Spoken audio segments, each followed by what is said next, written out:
individual. Thank you, Jim. I full-heartedly agree with you on that. Taking responsibility. Finally. Awesome. Okay, good, Bob. Thank you so much. Cool. Okay, so I'm gonna skip down here to kind of towards the bottom and kind of randomly kind of poke through it in here. Alrighty. I have Jing the dog picture. Okay, cool, no problem. Referring to the dog picture. Good, good. All right, Gina, thank you very much. She says thank you. That was excellent. So she found some value in it. That's what we want to do. Deliver value. Okay. So Tom asks on here, if I use the causing number to register my site and then I redirect that number to a business, will that business ever get a call from someone looking for the website owner? No, they won't, Tom. That's a great question, by the way. They won't. So whatever, well, I mean, they could, I guess, possibly. It's pretty remote, but they could. I mean, if they want, I mean, if they're looking to like buy the website or the domain, it is now going to be public record.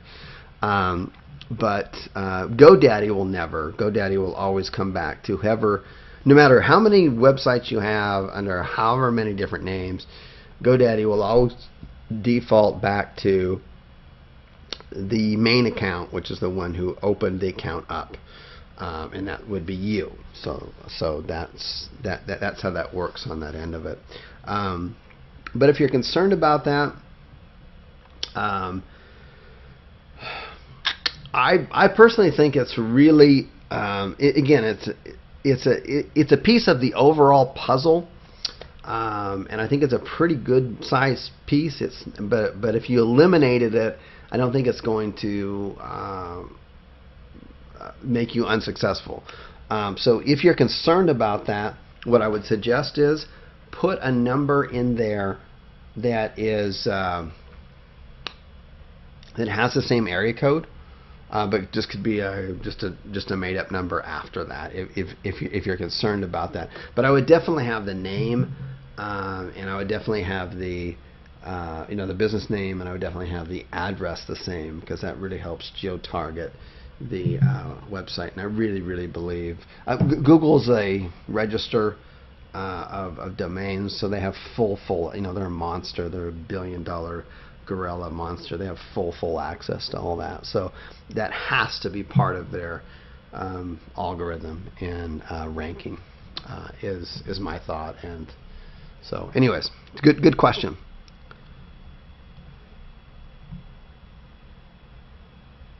Okay, so Dan Assen here. Best way to approach the training.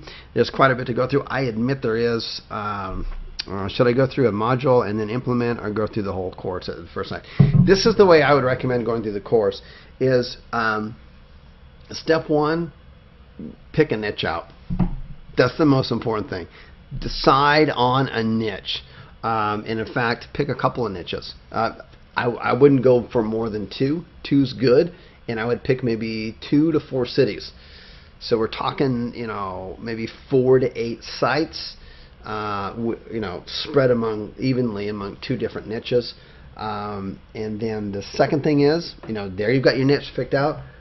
Then go through the modules. Keep it simple. Forget the whole host 9 thing. Just keep it on one. I mean, unless you're really kind of technical and you get into that stuff and you can easily kind of glide through it, don't let it slow you down. Just for right now, just host everything on the same provider, whoever that is that you go through, and get those darn sites up as fast as you can, and then get clients in there as fast as you can. And then at that point, now you go, okay, now all I got to do is repeat this thing among 25, 30, 50 other cities. That's it. In a nutshell, that's it. So don't get too bogged down on everything else. I think it's a great question, and I think I need to do a better job of emphasizing that more in the course.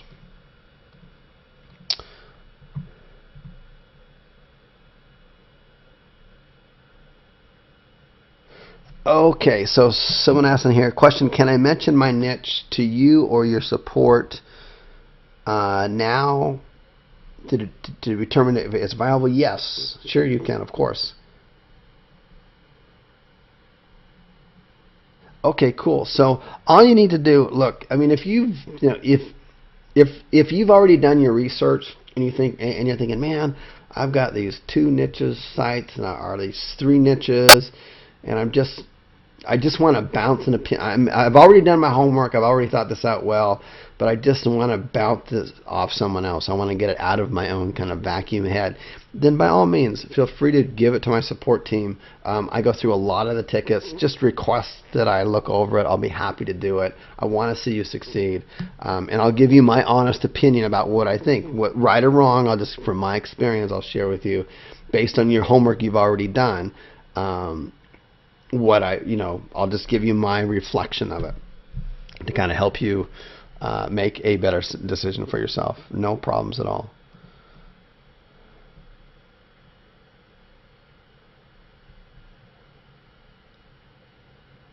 Interesting question there, Phil.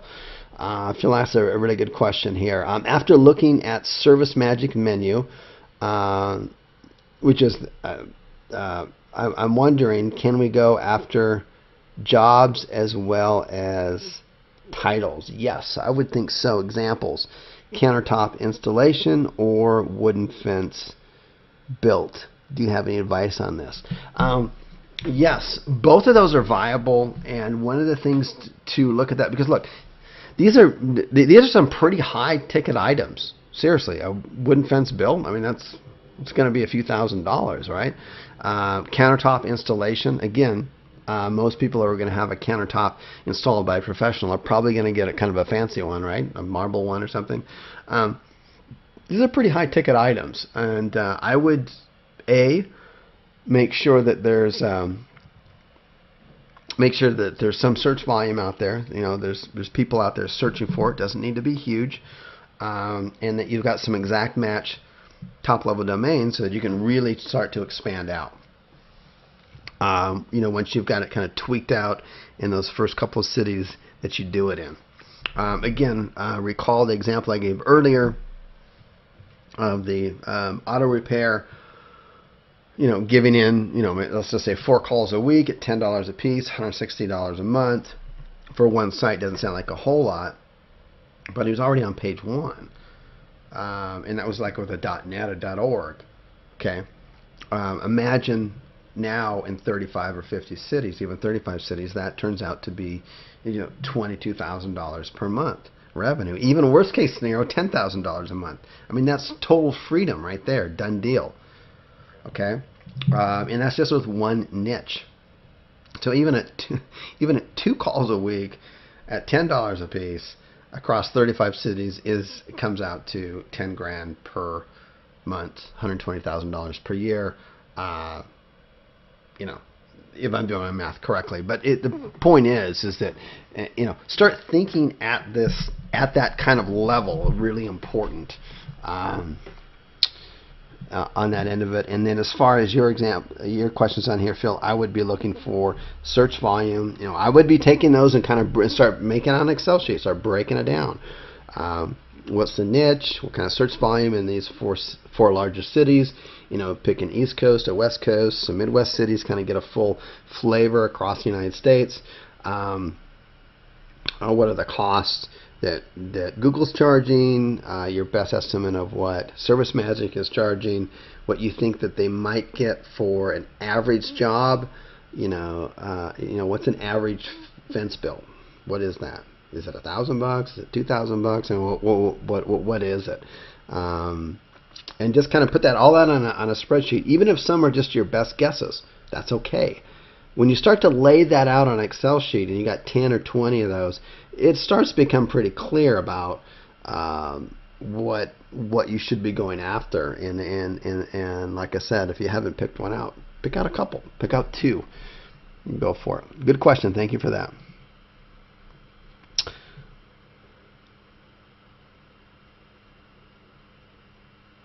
Yep, Phil, you can use those logos that we've got on our site. Just swipe them, buddy. They're all yours.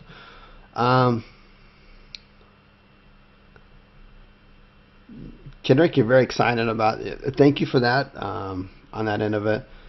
And the scarcity process. Absolutely. So, yeah, again, don't, when you hear other people succeed or they're doing really well, we all do it. We're all the same. Seriously, there is no difference at the end of it. We're all the same at the end. Don't think because someone else has become really successful that it's taken away from the whole success pie, the whole success. Like there's a limited amount of success out there, and you can only take a piece of it. When someone takes a big piece of it, it's like, oh, there's less left of it. That's just not the case. Okay. Alrighty. Valerie asks, have I looked at Backlink Beast? I was playing around with it early this morning. I think it's awesome. You guys are probably going to be getting an email from me. I've been playing around with it. I'm like, this thing is pretty damn good. Even though the way that, the way that these people are ranking their sites #1 and the way that we do doesn't require a whole lot of backlinks. This whole thing is kind of automated. It's got a whole variety of backlinks. It's got all kinds of indicators I'm digging. So I'm thinking it's pretty darn good.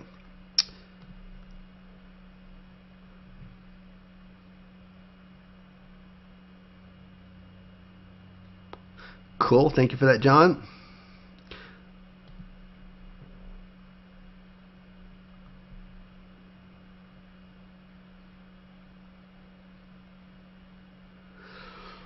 Okay, Phil asked on here, have I ever had any site on page #1 that did not get any calls? No. I would be checking your Google Analytics, making sure that people are coming to the site, and then the Google Analytics will show, did they come there and leave in 2 seconds? Or did they come and stick around for 30 seconds? What's their average time there? See what's going on there with that, because that's the beginning of it, right? And then you need to ask yourself about your particular niche and the other pages that are on page 1. Are they offering something that's much more appealing than you are? Then you need to kind of up your game up.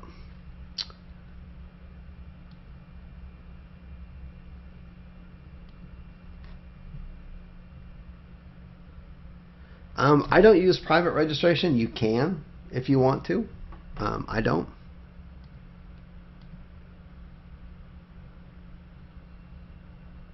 So I'm just quiet for a moment while I'm just reading some of these. Okay, so do you tack on the state initials to a city URL to get the .com address? Yes, Robert. That's definitely something we do. If you're if you're, one of the things you can do, if you're looking for mobile mechanics and you wanted the .com and it wasn't available, Mobile Mechanics Phoenix, and there was Mobile Mechanic Phoenix AZ.com, that's definitely valid. It's definitely valid, and just to kind of prove the point that it is